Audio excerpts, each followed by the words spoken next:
Cheltenham entries the big Cheltenham entries this week as well. We'll start with that disqualification then. So let's look at the incident and then we'll start the clock. The horses concerned are Protectorat in the Terry Warner, the John Hales colours, I should say, yellow colours there, and Imperial Alcazar nearest to you, Paddy Brennan. The black colours, Protectorat comes across, and the stewards will have argued that Paddy Brennan has had to snatch up before switching course, and the margin of victory was a short head. I think so, yeah. And the result has been turned around. Harry Skelton also received a ban for careless riding and also for excessive use of the whip. The appeal will be heard this week. On the same day, there was an incident that was similar at Musselburgh. The eventual winner, green and red colours. The eventual runner-up, the yellow cap. Winner comes across, and the runner-up switches and gets to within a head at the line. The stewards at Musselburgh deeming that the winner on this occasion was sufficiently clear and that the jockey on the runner-up didn't have to snatch up. So you need all the angles. We haven't got all the angles. We haven't got all the integrity angles, the scout angles that the stewards have at their disposal, so you have to factor that in. But the simple question is, we start the clock, Lawney Hill, should Protectorat have been disqualified at Cheltenham? Despite what you're saying about the angles, you have to see the scout angle for this, the angle from behind, which shows how far he came across. It is so much easier to see from behind than it is in front. As and we don't have those. No, exactly. So that is why this, you know, in the stewards' room they have all the angles and they can see everything. We can't see how far Harry was clear before he came across Paddy. He had his whip in his right hand. He was obviously trying to prevent the horse from going right-handed. In my view, he was doing everything he could to prevent it. I was surprised when I saw it, I must say. I thought that there had been other instances of far more obvious horses coming over other horses and preventing them from winning a race that had been not penalised as such, as you've shown with the Musselburgh one. Lee? And the problem with anything like this is that it's not black and white, and ultimately, however you frame the rules, and the stewards in these circumstances have to decide if they're satisfied the horse who was interfered with would have finished in front of the horse doing the interfering, if you like. They have to be satisfied that the result was affected. Yeah, the question here is the first question, was there interference? Well, see, if they deem there's interference, I can see why they've thrown it out, because if they follow the flowchart, he's out.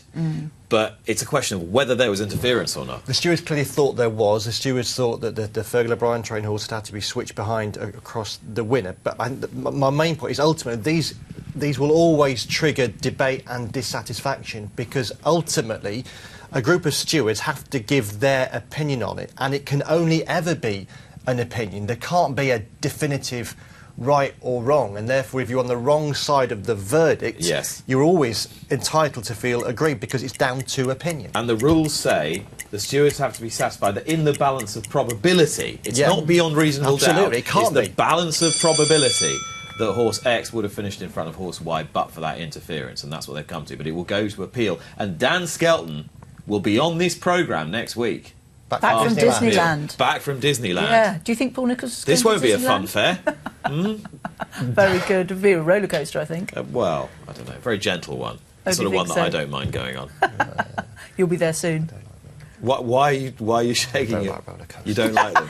No, I didn't either. I really don't like roller and then sort of later in life, I was kind of forced to go on so many that of course I've now you've had children, haven't you? Yes. So yes, a 5-day Cheltenham Festival. Yes or no? This was just dangled there by Martin St Quinton in that interview with Ed Chamberlain. I think he was trying to work out what the opinion on this might be, but I think it's gonna happen anyway. But Paige, 5-day festival, yay or nay? I'm on the fence here. I don't think we need a 5-day festival. I think it would. You're not on the fence, are you? No, I don't know. I'm not against it, but I just don't think it's necessary. I think everyone's just getting upset by the fact that one of their opportunities for running at the festival is taken away from them. You know, like, and it's great to have a mare's chase. I'm so for this mare's chase. I think it's the best thing that could happen. You've got a mare's hurdle, why haven't you got a mare's chase?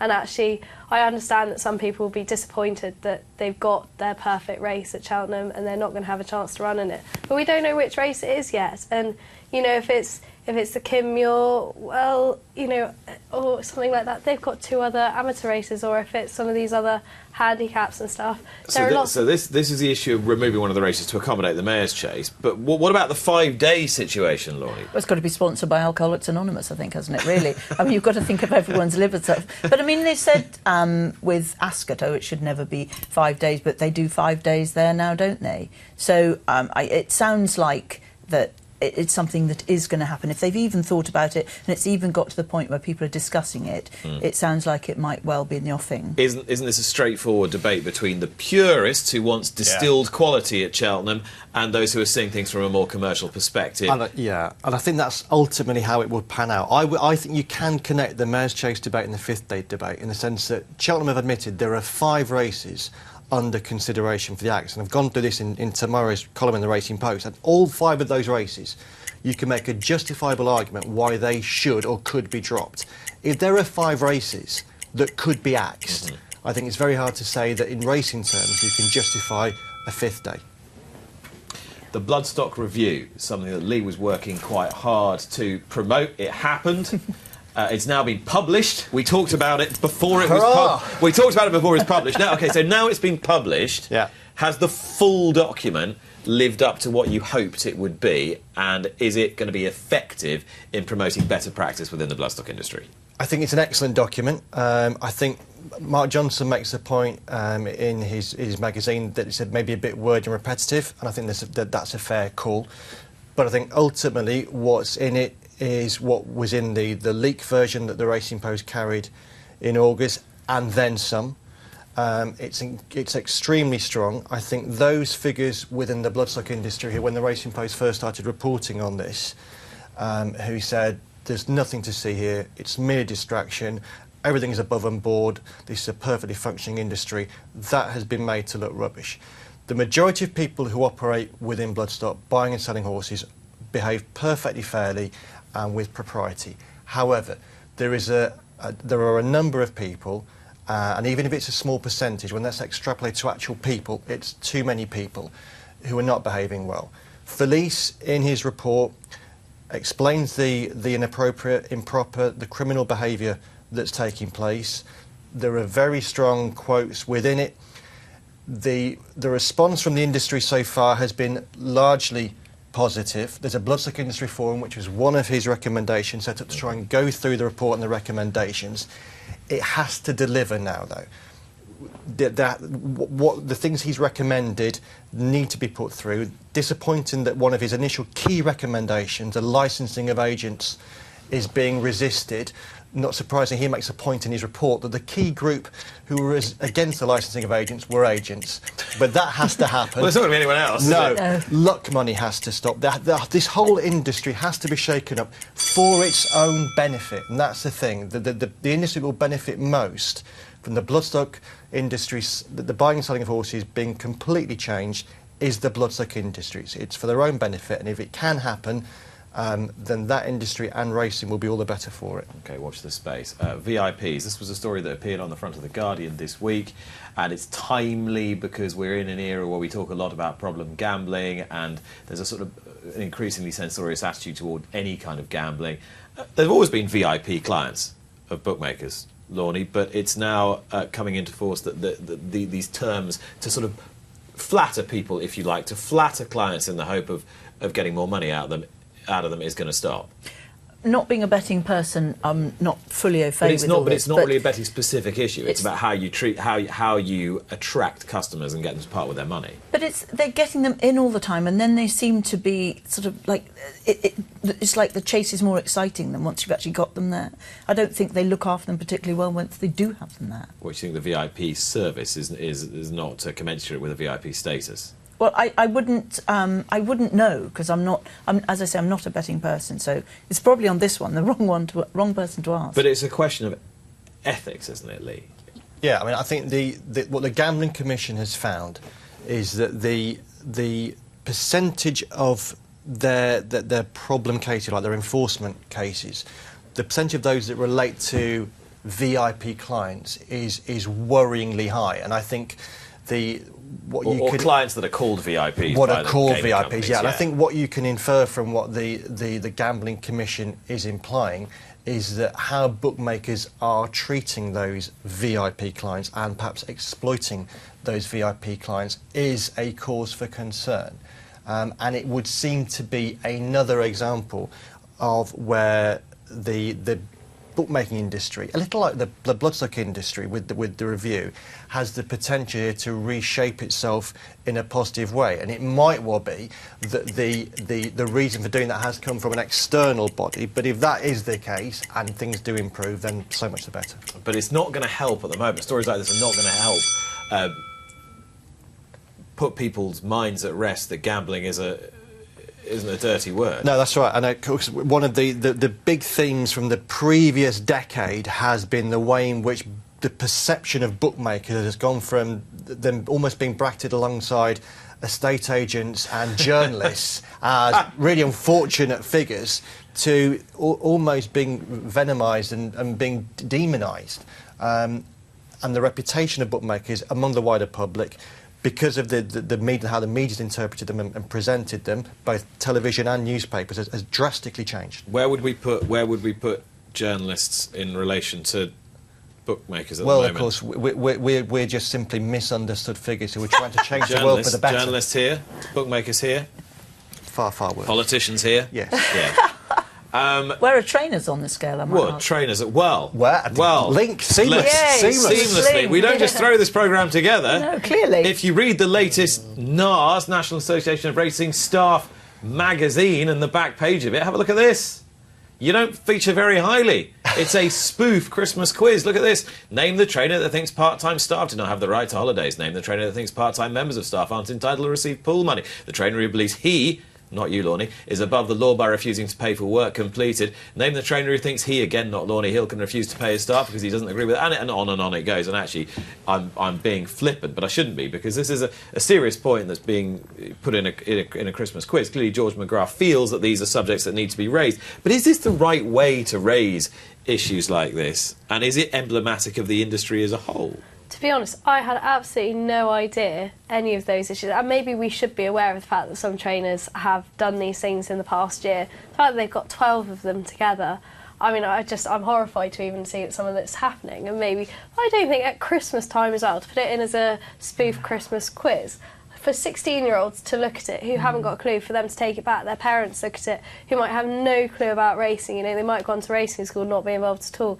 to look and think, God, is this how our 16-year-old child's being treated at work? Like, it looks awful on the industry. I got sent this last night by Jamie Osborne. And Yeah, he was the one who alerted me. Yeah, and I didn't know anything about it, and I was quite surprised that this was received from Jamie Osborne, because he's such a character, one doesn't know quite what's going to pop up on the phone next. But to be honest with you, I said to him, my first reaction is, I thought it was a highly irresponsible thing to do. I'm on the National Hunt Council of the National Trainers Federation. We have discussions with NAS, with George McGrath. I see him as a consummate professional. I think this is a big mistake. I think it's a really bad way to go forward. I'd be very upset about it. I really don't think it's a very professional way to go ahead at all. And the only good thing was at no stage did he say she. It was all he trainers. So I did say, well, at least I'm exonerated from that. But no, I'm not at all amused by it. I mean, clearly there are serious issues surrounding the welfare of stable staff, racing staff. Which we deal with all the time. True. And there are, in any industry, issues of safeguarding failure. Safeguarding, diversity, we deal with these all the time. But it's a question of whether something like that makes people believe that these incidents are emblematic of the industry as a whole. Yes, and clearly I don't think they would be. I'm sure they're not, in fact.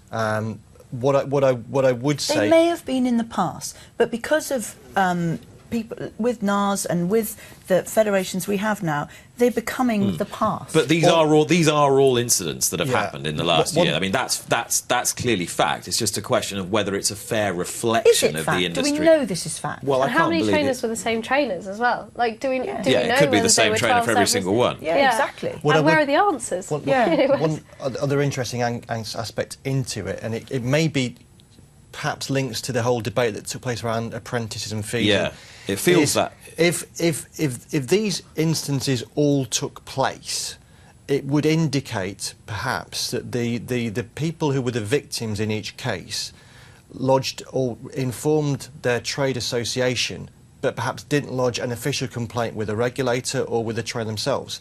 And if that is the case, it indicates that perhaps there's a wider issue that needs to be looked at in terms of young people not having issues and then not processing those issues.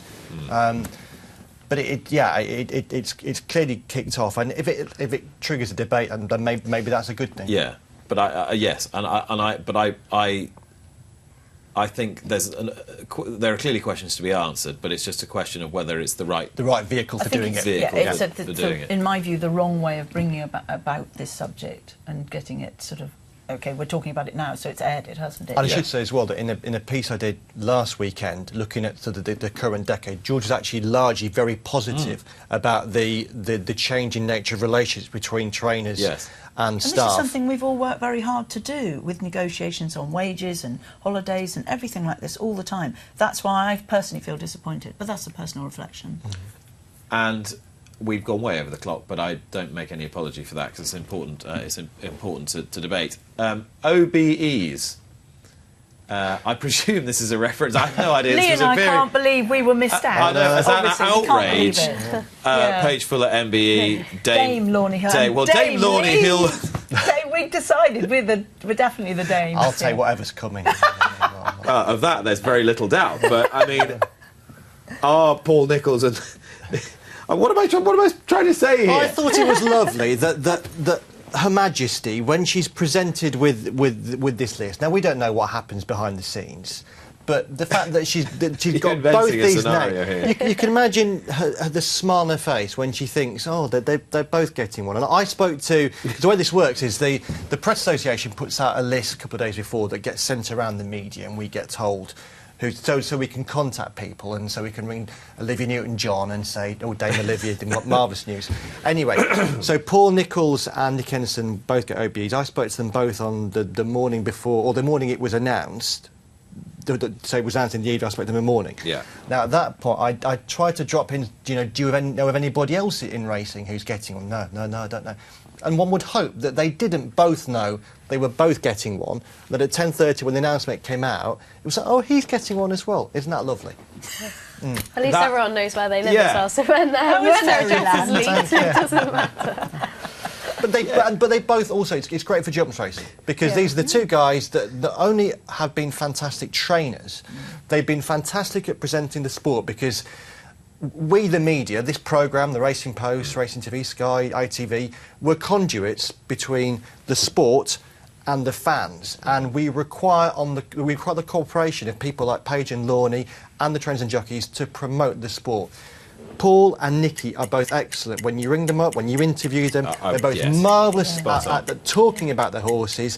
And for the sport, for the people watching and people reading, that's essential. So they haven't only been marvellous at training racehorses, they've been marvellous at promoting the sport through the media. I cannot recall a single time in the 18-odd years I've been doing this job that either Paul Nicholls or Nicky Henderson has turned down an interview on the racecourse. I mean, OK, they sometimes might be busy or flying or travelling or whatever, but when you're there, they never say no. And it's not only that, sometimes you ring them, and sometimes you ring Nicky, and he's on the gallops, and he's really busy, and it's, I have to be quick. I have to ring back, old boy. Then he starts talking, and you can go on for about 8 minutes, because what the link between them both is they both love talking about their horses and talking about racing, which is a joy. But it's a great example for us younger trainers coming up through. They're probably not younger anymore. OK. The younger trainers coming up through.